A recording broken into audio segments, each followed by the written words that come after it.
우리는 지금 청년 예배라는 이름으로 같이 모여서 예배 드리고 있습니다. 청년기의 그리스도인들에게 가장 중요한 것이 무엇이냐 한 가지만 꼽아보라고 저한테 물어보신다면 저는 감히 그것을 비전이라고 대답하고 싶습니다. 비전은 앞서 몇 번에 걸친 설교에서도 말씀드린 바와 같이 무언가를 보는 것과 관련이 있습니다. 이것은 두 가지 방향 안에서 나타나는데, 한 가지는 자신이 가지고 있는 시각적인 능력이 또 비전이 될 수 있고, 다른 한 가지는 보여지는 것이 비전이 될 수 있습니다. 내가 무언가를 어떻게 보고 있느냐, 볼 수 있느냐 하는 능력이 첫 번째로 비전이라는 것이 된다는 것이죠. 한창 유행했던 일종의 게임 중에 매직 아이라는 것이 있었습니다. 한번 여기에서 우리 세대를 구분해 보도록 하겠습니다. 저는 매직 아이를 해봤다. 한번 손 들어보겠습니다. 들어보시기 바랍니다. 저는 소문만 들어보고 해본 적은 없습니다. 매직 아이를 모르는 세대. 우리 다원 형제는 알 것 같은데 괜히 모른 척도 해보고 하고 있습니다. 매직 아이라는 것이 있습니다. 제 설명을 좀 드릴게요. 굉장히 복잡한 패턴 속에 신기하게도 그림이나 문자들을 숨겨놓고 있는데, 그 복잡한 패턴을 특이한 시선으로 보기 시작하면 안 보이던 그림이나 문자가 보이기 시작하는 것입니다. 별로 시덥지 않은 놀이였습니다. 제가 그 놀이를 폄하하는 이유는 저는 아무리 해도 안 보였기 때문입니다. 아무리 위대한 걸작의 그림이 주어진다 할지라도 그 그림을 볼 수 있는 안목이 없다면, 눈이 없다면 그것은 낙서와 다름없을 수 있고 사진보다 조금 못한 모사품에 불과할 수 있습니다. 그러나 그림을 볼 수 있는 안목, 매직 아이를 볼 수 있는 시선의 방식을 이해할 수 있다면 그 전에 남들이 보지 못하는 것들을 보게 되고, 또 각 그림이나 걸작품이 가지고 있는 가치와 의미들을 발견하는 것과 같습니다. 그만큼 청년기에 비전을 갖는다는 것은 여러분 자신이 무엇을 어떻게 볼 수 있느냐라고 하는 시각과 안목을 갖추는 것이라 할 수 있습니다. 다른 한편으로 비전은 보이는 것이라 할 수 있습니다. 아까 말씀드린 대로 첫 번째 비전은 보는 것이고, 다른 한 가지는 보이는 것이라고 할 수 있습니다. 우리가 안목을 가지고 보게 되는 대상을 의미하는 것이죠. 이것은 앞서 우리가 생각해본 매직 아이의 이야기를 뒤집어 보면 금방 이해가 됩니다. 나는 매직 아이를 볼 수 있는 방법을 알아요. 어떻게 시선을 하면, 어떻게 이렇게 눈을 속된 말로 사팔로 만들면 매직 아이가 되는지, 이걸 볼 수 있는지를 안단 말이죠. 그런데 실상 그 매직 아이 패턴 안에는 아무것도 없다면, 아무리 내가 좋은 안목을 가지고 보려고 해도 거기에 아무것도 없다면 우리는 볼 수 있는 것이 아무것도 없다는 것입니다. 그러기에 내가 어떤 것을 볼 수 있는 안목을 가진 것과 더불어 나에게 무엇이, 가치 있는 무엇이 어떻게 보여지느냐 하는 이 두 가지가 만날 때 온전한 비전을 갖는다고 볼 수 있는 것입니다. 우리말 표현 중에 눈에 뵈는 게 없다라는 표현이 있습니다. 혹시 여러분 옆에 계신 분이 눈에 뵈는 게 없는 분은 아니신지 모르겠어요. 장재식 형제 맞나요 혹시? 우리 장재식 형제가 제가 봤을 때 요즘에 최근 들어 이러한 경향을 보이고 있습니다. 청년기의 이러한 비전을 형상하지 못한다면 한마디로 눈에 뵈는 것이 없는 사는 사람이 되는 것입니다. 그래서 우리의 삶과 신앙에 눈에 뵈는 것이 없는 삶, 혹은 근시안적인 일들에 사로잡혀 있는 저차원적인 삶에 머물게 되는 것이 비전이 없는 사람들의 중대한 특징이 되는 것입니다. 오늘날 청년 세대들의 가장 큰 문제가 무엇일까요? 많은 분들이 이 시대가 문제다, 저성장, 또 어른들의 잘못된 지난 날들의 기성세대의 과오들, 그런 것들이 우리 청년 시대의 아픔을 제시하고 있다, 제공하고 있다 생각할 수 있는데, 기성세대가 만든 과오일 수도 있고 우리 청년 세대가 갖지 못한 것일 수도 있는데 비전이 없다는 것이죠. 볼 수 있는 안목도 없고 보이는 것도 없다는 거예요. 그렇기 때문에 우리 모두가 지금 눈에 뵈는 게 없는 상태가 됐어요. 힘들어요. 어디로 가야 할지를 모르겠고 뭘 해야 될지를 모르겠어요. 청년들 만나면 늘 듣는 말이, 목사님 저 뭐 해야 돼요? 이 말이에요. 뭐 하고 살아야 돼요? 저 보이는 게 없어요. 사실은 눈을 조금만 들어서 보면은 우리 사회에도 또 세계 각국에서도 우리가 해야 할 일들이 굉장히 많이 있습니다. 그러나 우리가 필요한 안목들, 또한 우리가 봐야 할 것들, 그 양측 모두, 다시 말해 비전이 없기 때문에 우리는 여러 가지 부분에서 불안하고 마음 가운데 온전한 평안을 누리지 못하는 삶을 살게 되는 것입니다. 저는 그러한 마음으로 앞으로 몇 주간 청년 다니엘이라는 제목으로 하나님의 말씀을 여러분과 나누려고 합니다. 다니엘은 눈에 뵈는 게 있는 사람이었습니다. 물론 처음부터 무언가를 보며 따라간 것은 결코 아니었습니다. 오늘 살펴보겠지만 그의 어떠한 결단이 그의 삶에 무엇인가를 보는 눈, 무엇인가를 보게 해주는 일을 만들어 내었습니다. 저는 오늘 그가 살았던 시대와 그의 결단에 대해서 이야기해 드리려고 합니다. 이것은 2500년 전의 이야기가 결코 아닙니다. 이것은 바로 오늘의 이야기이며 저와 여러분의 이야기입니다. 아무쪼록 이 말씀을 듣는 모든 분들이 다니엘이 그랬던 것처럼 작은 결단이 만들어가는 위대한 비전을 받아 무언가를 본 사람들로, 무언가를 볼 수 있는 사람으로, 하나님께서 보여주시는 안목과 비전을 가진 사람으로 살아가게 되시기를 예수님의 이름으로 축원합니다. 아멘. 우리 옆 사람 같이 바라보면서 죄송해요. 제가 웃긴 말로 생각나가지고 자꾸 옆 사람 같이 바라보면서 비전을 가집시다. 예, 비전을 가집시다. 네. 다니엘의 시대는 참 독특한 시대였습니다. 오늘 우리 청년들의 삶이 이와 같지 않나 생각이 드는데 다니엘의 시대는 하나님의 나라가 보이지 않는 시대였습니다.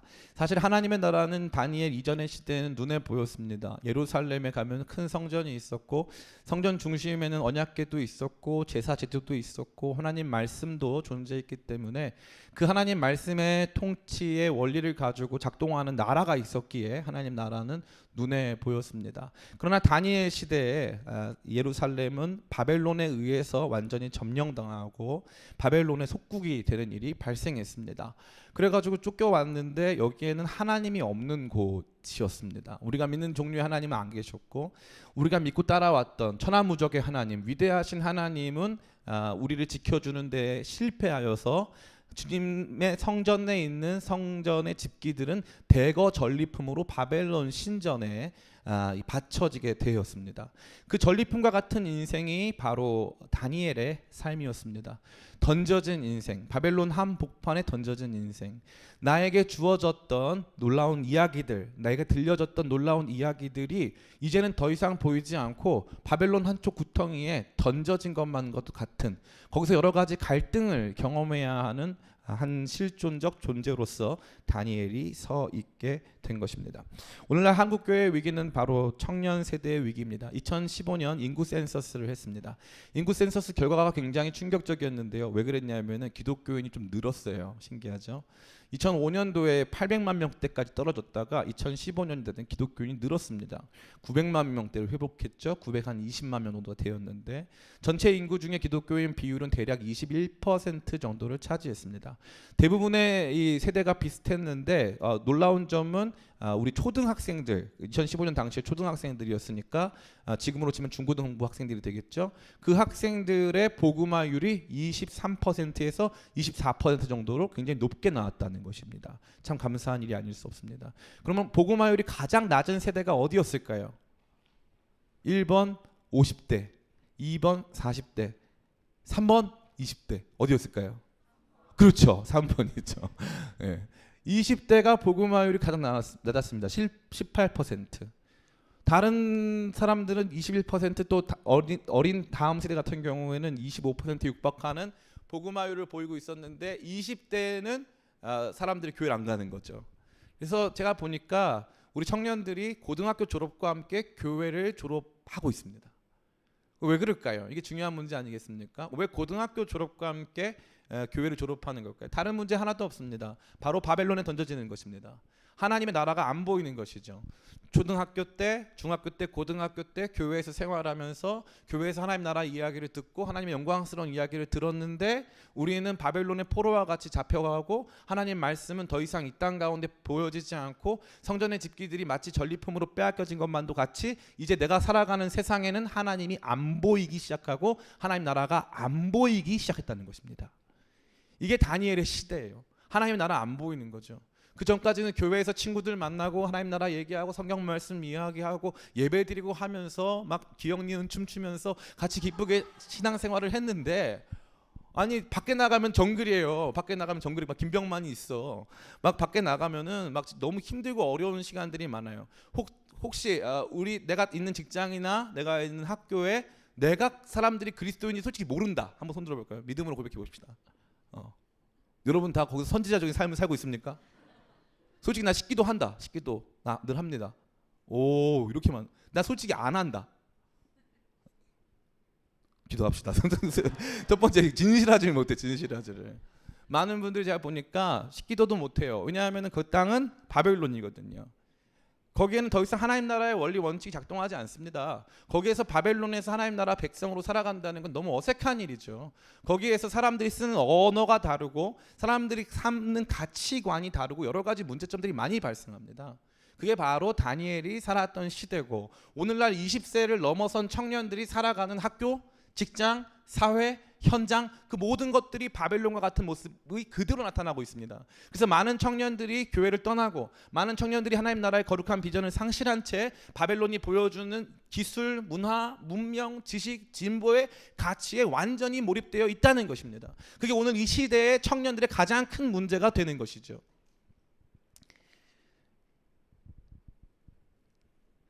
이 바벨론은 제국입니다. 바벨론은 참 흥미로운 제국인데 성경에 등장하는 이집트 문명을 넘어서서 바벨론이라고 하는 제국은 요한계시록에도 등장해요. 음녀 바벨론 이렇게.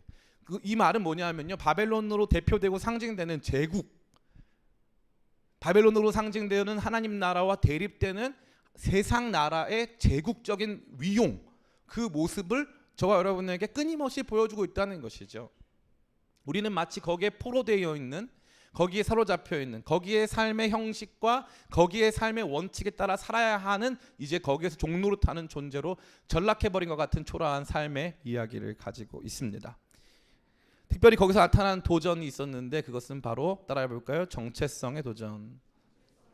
예, 정체성의 도전은 바로 너는 누구냐 하는 정체성의 도전이었습니다. 이 정체성의 도전은 총 3가지 단계로 이루어집니다. 첫 번째는 교육입니다. 우리 4절 말씀 같이 한번 읽어보겠습니다. 같이 읽겠습니다. 시작. 곧 흠이 없고 용모가 아름다우며 모든 지혜를 통찰하며 지식에 통찰하며 학문에 익숙하여 왕궁에 설 만한 때야 사람의 학문과 언어를 가르치게 하였고. 아멘. 이스라엘의 엘리트 이 청년들을 갈대아, 다시 말해서 바벨론 사람들의 언어와 학문, 그들의 역사를 배우게 했다는 것입니다. 교육을 바꾸기 시작합니다. 인간이 어디서부터 태어났는가? 인간은 네안데르탈린을 이기고 인지혁명, 농업혁명 등을 통해서 결국 이 세상을 지배하게 된 특별한 인류의 한 종으로서, 사피엔스라는 한 종으로서 존재한다. 이러한 종류의 지식 전달이 우리 사회에는 일상적이고 매우 기본적인 지식이 돼버린 지가 오래입니다. 이러한 근본적인 지식들은 저와 여러분들에게 다른 생각을 할 수 있는 여유를 주지 않습니다.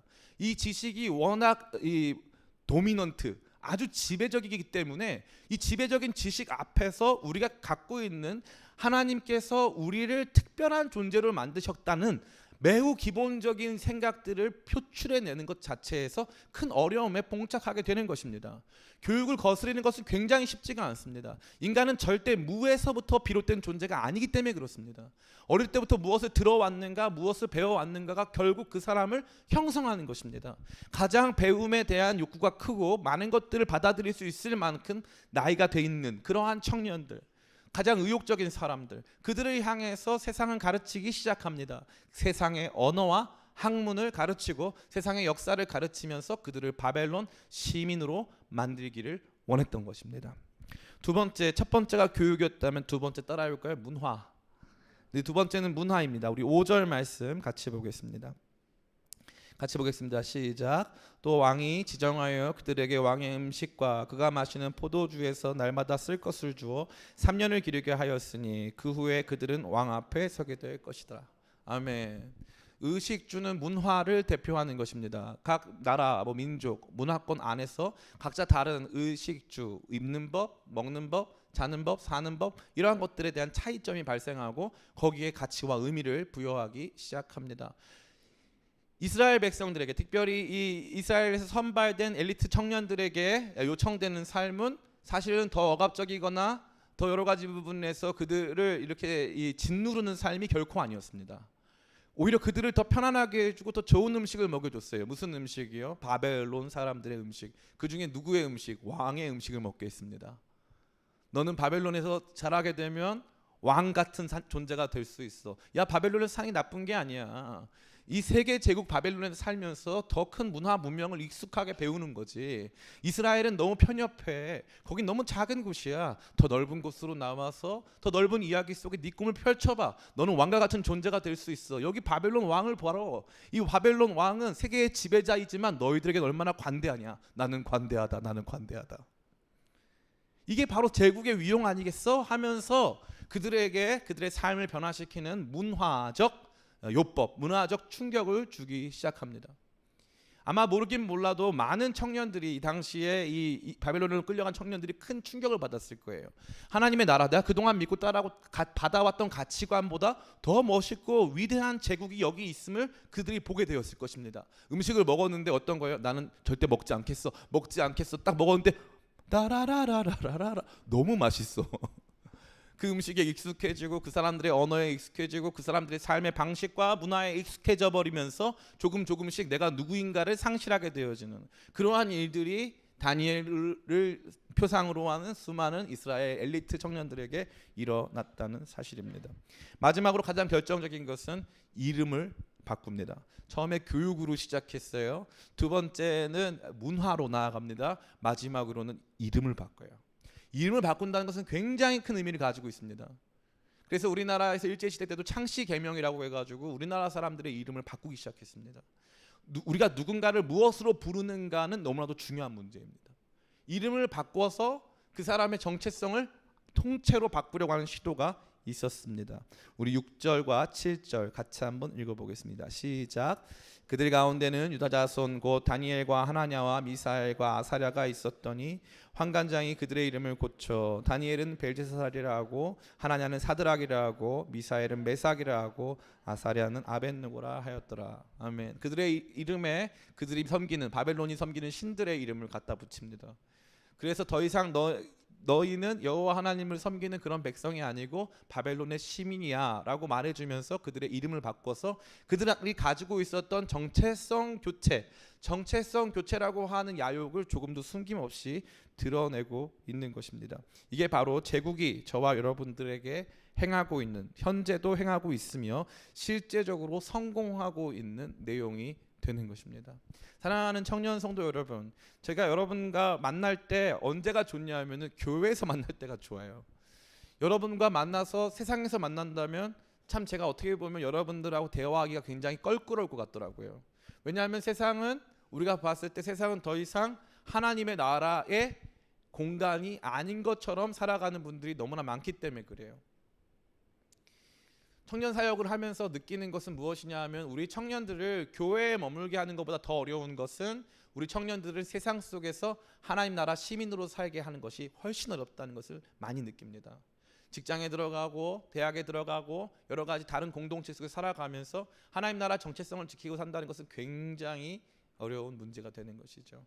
그러나 다니엘은 어땠습니까? 다니엘은 하나님 나라의 사람으로 살면서 하나님 나라의 비전을 보기 시작했습니다. 하나님께서 그들의 눈을 여셔서 하나님 나라를 보게 하셨고 하나님 나라의 신비롭고 비밀한 일들을 다니엘에게 보여주기 시작했습니다.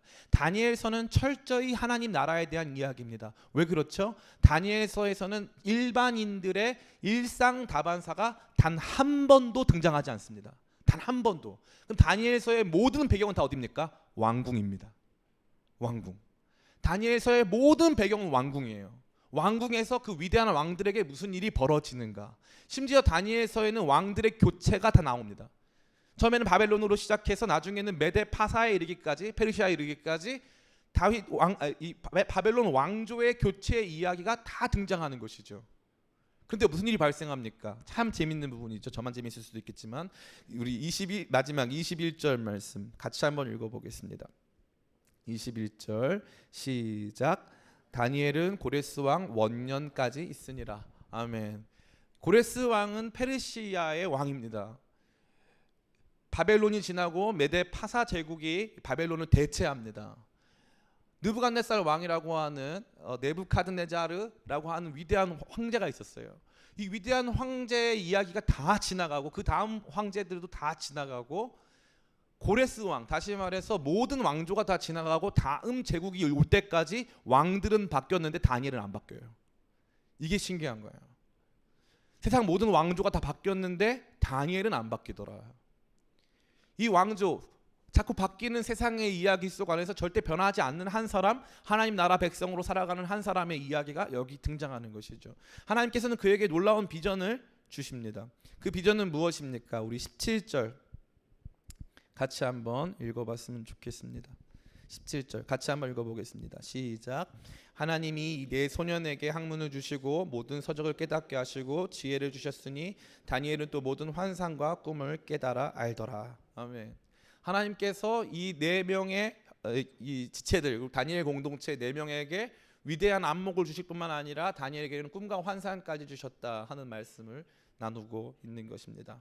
사랑하는 청년 성도 여러분, 이게 바로 저와 여러분들이 바라봐야 할 비전입니다. 하나님께서는 바벨론 땅에서도 하나님 나라의 비전을 하나님을 따라가는 한 사람 한 사람들에게 주실 수 있습니다. 이 땅을 살아가면서 가장 터프한 영적 전쟁이 난무하는 직장에서, 영적 전쟁이 난무하는 대학에서, 여러 가지 현장 속에서, 여러 가지 경제적 상황 속에서, 거기에서 하나님 나라를 볼 수 있다면 그보다 더 가치 있는 사람은 존재할 수 없습니다. 하나님께서는 그것을 오늘도 지금도 행하고 계십니다. 가장 철저한 자본의 논리, 가장 철저한 자기 욕망의 논리가 지배하는 곳에서도 하나님께서는 그분의 나라를 지금 그분의 사람들에게 보여주고 있다는 사실입니다. 그것을 믿으시길 간절히 바랍니다. 여러분도 그러한 사람 되길 다 원하십니까? 아멘. 예, 맞습니다. 감사합니다. 여러분이 안 하실 것 같아서 제가 열심히 했습니다. 너무나도 감사합니다. 여러분은 더 그런 사람 되길 간절히 원합니다. 그러면 어떻게 그런 사람으로 살 수가 있는가? 도대체 어떤 일이 있었기 때문에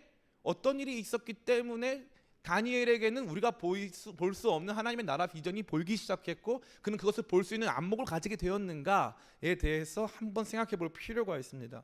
딱 이 한 부분이 그 증거를 저와 여러분에게 제시하고 있습니다. 우리 8절 말씀 같이 한번 읽어보겠습니다. 8절 말씀 같이 읽겠습니다. 시작.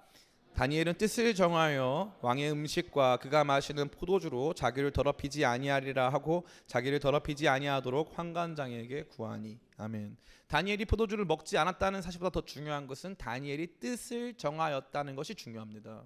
그럼 다니엘이 뜻을 정하다 할 때 이 히브리어 동사가 뭘까요? 없습니다. 참 신기한 게 원문에 없어요.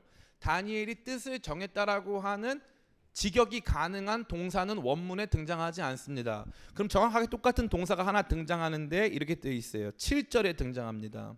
환관장이 그들의 이름을 고쳐 다니엘은 벨드사살이라 하고, 이 하고 이거랑 다니엘이 뜻을 정하다라는 동사가 똑같아요. 이게 뭐냐면 put이에요. put.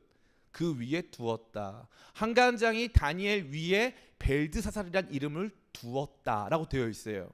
근데 세상이 환관장으로 대표되는 바벨론의 이 종들이 우리의 정체성을 바꾸기 위해 이름을 우리에게 둘 때 다니엘은 뭐뭐 이하의 것을 자기 마음, 자기 심장 위에 두었다. 이게 원문입니다. 자기 심장 위에 그 무엇을 두었습니까? 이것을 두었어요.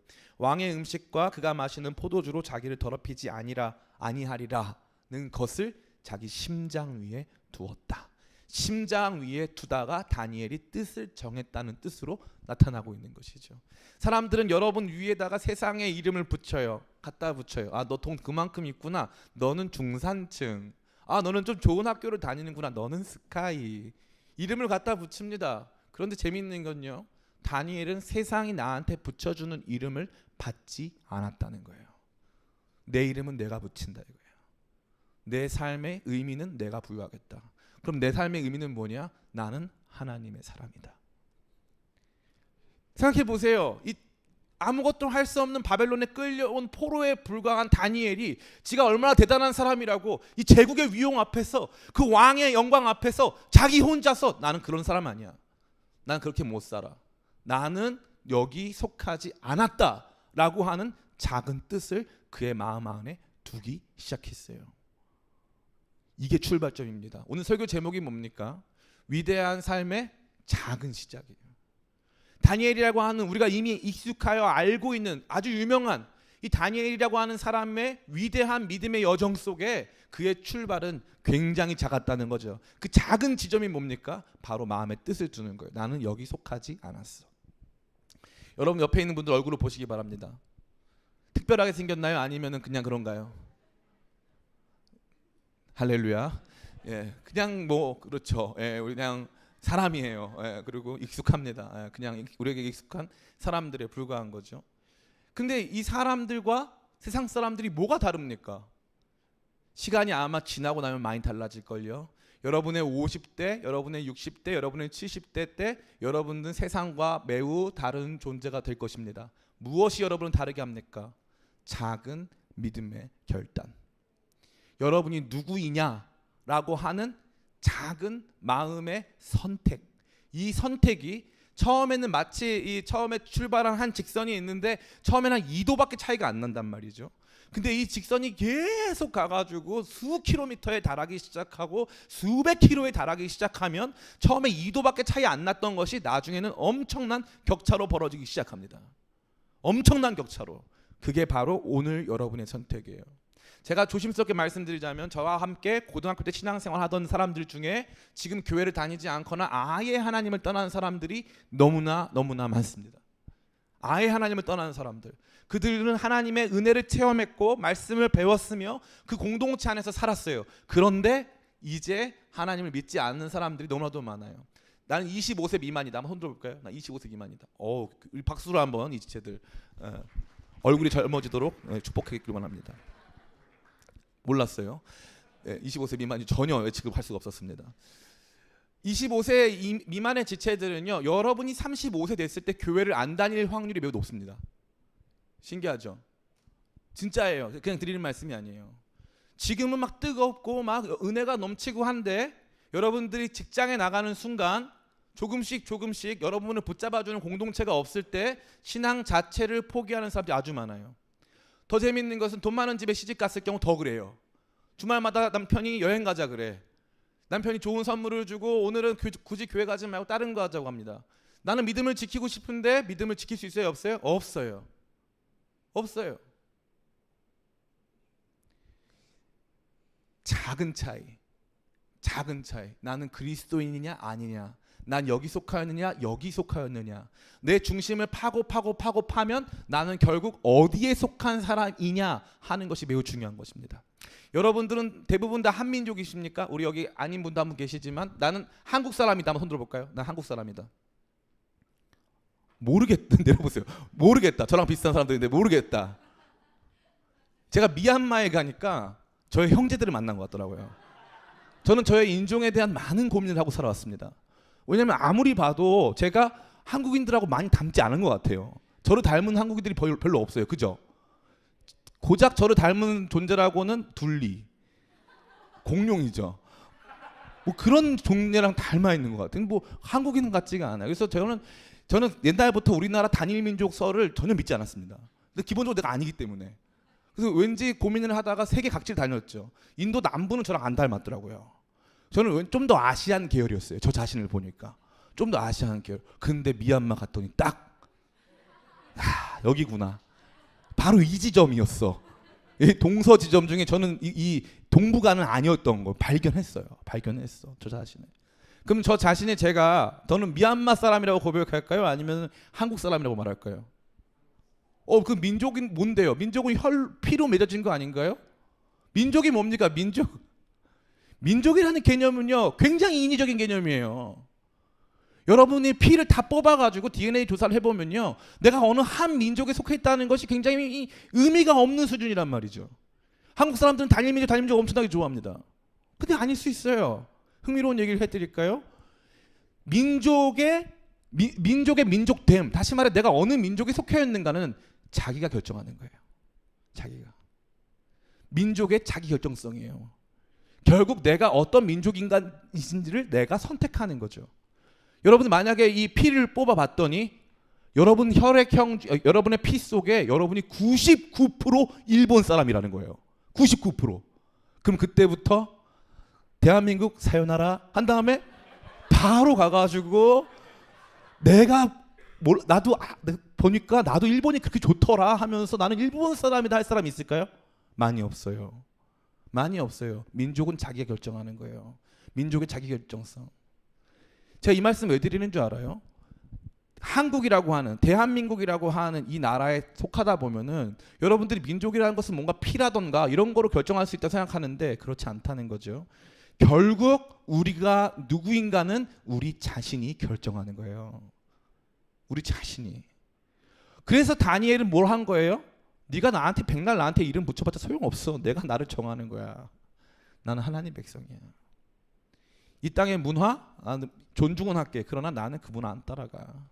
이 땅의 교육 내가 들어는 줄게. 공부도 해볼게. 그러나 난 그거 다 믿지 않아. 내가 생각했을 때, 내가 판단했을 때 나는 하나님께 속했고 하나님 말씀이 옳다고 믿기에 나는 그 길을 가겠어라고 하는 15살에서 17살밖에 되지 않은 식민지에서 잡혀온 한 포로가 자기 혼자 마음에 결정을 했는데 시간이 지나면서 그의 삶은 위대해지기 시작했어요. 사랑하는 청년 성도 여러분, 이 설교는 미안한 말이지만 여러분만 들을 수 있는 특권이 있어요. 여러분에게 특권이 있다고요. 아직 여러분이 결정할 수 있어요. 여러분이 누구인가를 결정할 수 있어요. 들으면서 없다고 생각하시는 분들이 있죠. 너무 올든 거예요. 너무 나이 드신 거예요. 너무 나이가 먹어서 나는 날 결정 못할 것 같은 거예요. 아니요. 결정할 수 있어요. 여러분이 누구인가를 결정할 수 있고 해야 해요. 여러분은 누구인가? 그 결정에서부터 출발해요. 그 작은 결정이 다니엘에게 작은 용기를 주었어요. 무슨 용기를 주었습니까? 이 말씀 같이 한번 읽어보겠습니다. 우리 8절, 9절 같이 한번 읽어보겠습니다. 시작. 다니엘은 뜻을 정하여 왕의 음식과 그가 마시는 포도주로 자기를 더럽히지 아니하리라 하고 자기를 더럽히지 아니하도록 환관장에게 구하니 하나님이 다니엘로 하여금 환관장에게 은혜와 긍휼을 얻게 하는지라. 이런 표현을 옛날 말로는 이제 독특한, 요즘은 이걸 뭐라고 하죠? 이렇게 남들 안 하는 행동하는 사람, 관종이라고 하죠. 남들 다 먹는데 저는 이거 안 먹겠습니다. 관종이잖아요, 그렇죠? 굉장히 사람 힘들게 하는 거잖아요. 옛날엔 용가리 통뼈라고 했는데 이러한 사람들이 있어요. 이게 굉장히 독특한 사람들이죠. 그럼 어떻게 해야 돼요? 네가 뭔데 하면서 환관장이 다니엘을 이렇게 뭔가 체벌한다든가 불이익을 줘야죠. 근데 어떻게 했어요? 환관장이 10절에 보니까 이렇게 돼 있어요. 환관장이 다니엘에게 이르되 내가 내 주 왕을 두려워하노라. 그가 너희 먹을 것과 너희 마실 것을 지정하셨거늘 너희의 얼굴이 초췌하여 같은 또래의 소년들만 못한 것을 그가 보게 할 것이 무엇이냐? 그렇게 되면 너희 때문에 내 머리가 왕 앞에서 위태롭게 되리라 하니라. 아멘. 환관장이 두려워할 만한 이야기죠. 그러나 환관장이 화를 내거나 그것과 관련돼서 다니엘에게 불이익을 주지는 않습니다. 은혜를 얻게 된 거죠. 다니엘은 도전했고 거절당했지만 은혜를 얻었어요. 참 재밌는 게 뭐예요? 그럼 이쯤 되면 어떻게 해요? 우리는 할 만큼 다 한 거잖아요. 최선을 다한 거잖아요. 그죠? 내 정체성을 지키기 위해 최선을 다한 거잖아요. 다니엘의 위대한 점은 포기하지 않는다는 거예요. 11절 같이 한번 읽어보겠습니다. 11절 시작. 환관장이 다니엘과 하나냐와 미사엘과 아사랴를 감독하게 한 자에게 다니엘이 말하되 12절 시작. 청하오니 당신의 종들을 열 동안 시험하여 채식을 주어 먹게 하고 물을 주어 마시게 한 후. 환관장에게는 거절당했어요. 근데 자기들을 감독하게 한 자기의 직속 관리자에게는 또 가서 그러면 시험해 달라고, 우리를 시험해 보라고 또 얘기를 해요. 어떻게 됩니까? 그걸 그렇게 시행을 해줍니다. 다니엘은 포기 안 해요. 작은 마음의 결단을 가지고 포기하지 않고 도전하면 여러분의 삶에 그 길이 열리기 시작하는 것입니다. 우리 손성 목사님 옛날에 설교 때 했던 예화인데 너무 재미있었어요. 교회 다니시는 안수 집사님 되시는 이제 집사님인데 직장에서는 이제 과장님, 부장님 이런 직급을 갖고 있었어요. 회식 때가 돼가지고 이제 다 술잔을 막 돌리고 있는데 사장님이 주시는 아주 귀한 술이 있었어요. 그 술이 이제 이 집사님에게 다가온 거죠. 이 집사님은 이제 신앙을 지키면서 살아왔어요. 절체절명의 순간입니다. 내가 이걸 통해서 회사에서 잘 보여서 진급을 하느냐 그렇지 않느냐는 절체절명의 순간인데 기지를 발휘했어요. 그래서 술이 딱 자기 앞에 왔을 때 이제 우리 김 부장 한잔 하지 하면서 다가왔는데 이 술을 가지고 갑자기 이 집사님이 일어서더니 갑자기 술을 가슴으로 딱 부으면서 사장님이 주신 귀한 술을 제가 가슴으로 받겠습니다. 그래서 술을 가슴에다 부었다는 거죠. 이상한 사람이다 생각해가지고 사장님이 다시 술을 줬다는 거죠. 계속 그 귀한 술을 사장님이 주시는 귀한 술을 가슴으로 받겠습니다. 계속 한 거예요. 다시는 술을 주지 않고 다시는 상종하지도 않고. 그렇다고 그분이 쫓겨났을까요? 아니요. 저 사람은 그래도 확신이 있는 사람이다. 의리가 있다. 인정받았죠. 제가 여러분에게 그렇게 하라는 뜻 아니에요. 그러나 제가 무슨 말씀을 드리는 거예요? 많은 그리스도인들이요 지금 이 상황 속에 놓여져 있어요. 제가 여러분 정죄하려고 하는 거 아니에요. 가슴으로 안 드셔도 돼요. 딴 걸로 드셔도 돼요. 근데 여러분 정죄하려고 하는 게 아니고요. 이러한 마음의 도전과 열정을 가지고 살아가는 이 시대의 다니엘과 같은 사람들이 있단 말이에요. 없다고 생각하지 마세요. 그냥 여러분이 살아가는 삶을 정당화하려고 하지 말란 말이에요. 오늘도 이 세상 가운데 그리스도인의 정체성으로 살면서 나는 이 세상에 속하지 않았다라고 하는 마치 돈키호테와도 같고 바보와도 같은 모습으로 신앙을 지키고 있는 다니엘과 같은 사람들이 있다는 거죠. 그들은 도전해요. 내가 누구인가를 보여주기 원하고 내가 누구인가를 이 땅에서 시험하기를 원해요. 그들은 도전합니다. 다니엘이 이렇게 말했으니까 끝나고 보셨죠? 왕이 주는 음식 안 먹었더니 제가 이렇게 잘 됐잖아요. 제가 이렇게 믿음이 좋습니다. 그런 말씀 하나도 없어요. 하나도 없어요. 이거는 다니엘과 그의 친구들 그리고 다니엘을 감독하게 한 사람만 알고 있어요. 무슨 말이죠? 나 자신의 거룩함과 의로움을 드러내기 위한 도구가 아니었다는 거죠. 다니엘은 철저히 홀로 있을 때 그는 그리스도인이었어요. 사랑하는 청년 성도 여러분, 이 그리스도인으로 살기 시작한 다니엘에게 아무도 보여주지 않는 하나님의 나라가 보이기 시작하는 거죠. 여러분 비전 갖고 싶으시죠? 안목 갖고 싶으시죠? 여러분이 어디서부터 와서 어디로 가는지 알고 싶으시죠? 여러분 5분 뒤에 인생을 장담할 수 있습니까? 아니요. 1년 뒤에 인생 장담할 수 있어요? 여러분이 어디서 어떻게 죽게 될지 아십니까? 아무도 몰라요. 우리의 삶이 우리가 어디서부터 와서 어디로 가는지 알 수 없다면 우리는요 이 우주에 존재하는 먼지와도 같은 존재죠. 우연히 존재했다 그냥 사라지는 것뿐이에요. 욕망으로 작은 불이 났다가 그냥 없어지는 거죠. 그게 우리의 존재입니다. 그러나 그리스도인의 삶은 그렇지가 않아요. 우리는 이 땅에 특별한 의미와 목적을 가지고 태어났고 우리에게 주어진 삶의 시간들 동안 우리는 하나님께서 원하시는 뜻을 이루어드리기 원하여 우리 자신이 누구인가 어디에 속하여 있는가를 스스로 결단하고 말하고 선포하는 존재로 살도록 말씀하셨다는 것입니다. 이러한 사람 다니엘을 통해서 하나님께서 이제 열어가시는 새로운 역사들이 너무나도 충만하게 저와 여러분 가운데 보여지고 있습니다. 사랑하는 청년 성도 여러분, 이제 말씀을 다 마칩니다. 오늘 이 말씀은 저와 여러분에게 도전하고 있어요. 너는 누구냐? 너는 누구냐? 다니엘은 이런 사람인데 너는 누구냐? 이 당시에 많은 청년들이 바벨론에 같이 끌려갔습니다. 그들은 그 교육을 받았고 자기에게 붙여진 이름을 따라갔고 그들은 거기서 주어지는 여러 가지 음식들 안에서 자기 정체성을 이제 바벨론화시키기 시작했어요. 훨씬 살기 좋은 제국이야. 인간이 만든 제국은 이토록 아름다워. 인간의 제국은 여러 가지 면에서 강력한 힘을 가지고 있어. 이게 멋있는 거지 하면서 바벨론 사람으로 살아갔어요. 그들의 이름은 기록되지 않았습니다. 위대한 삶을 살고자 하십니까? 가치 있고 의미 있는 삶을 살고자 하십니까? 이제 여러분에게 주어진 작은 결단의 시간이 있어요. 나는 누구인가? 나는 어디에 속하였는가? 그 위대한 질문이 저는 여러분을 괴롭혔으면 좋겠어요. 매일의 삶 속에서 진짜 하나님이 계시고 그 하나님이 특별한 계획과 섭리 속에 나를 이 땅 가운데 두셨다면 그럼 내가 그분을 위해 무언가를 해야 하는 존재가 아닌가? 나는 그분에게 속하여 있기 때문에 그분이 원하시는 삶을 살아드려야 되는 존재가 아닌가라고 하는 굉장히 심각하고 본질적인 질문이 여러분을 날마다 괴롭혀서 결국 여러분 자기 자신이 선택하여 내가 하나님께 속했습니다라고 고백하며 하나님의 영광스러운 나라의 비전을 보게 되기를 예수님의 이름으로 간절히 축원합니다.